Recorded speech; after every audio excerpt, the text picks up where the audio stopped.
ከክርስቶስ ፍቅር ምንድነው የሚለየን? ሐዋርያት ብዙ መከራ ውስጥ አልፈው መኑ ያድገነ ፍቅሮ ለክርስቶስ። ከክርስቶስ ፍቅር ምንድነው የሚለየን? ረሃብ ነው? ጦርነት ነው? መከራ ነው? ስደት ነው? መጠላት ነው? መታሰር ነው? ከክርስቶስ ፍቅር ምንም ነገር ሊለየን እንደማይችል አሁን አወቅናል።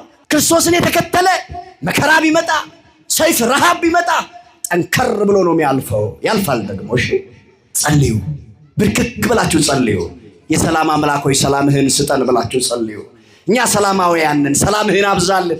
ሰላም ለሀገራችን፣ ሰላም ለኢትዮጵያ፣ ሰላም ለህዝቦቿ ብላችሁ ጸልዩ።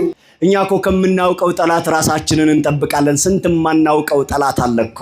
የወዳጅ ጠላት፣ ወንድሙን አሳልፎ ለሞት የሚሰጥ ወንድሙን በገንዘብ የሚሸጥ ስንት ጠላት አለ።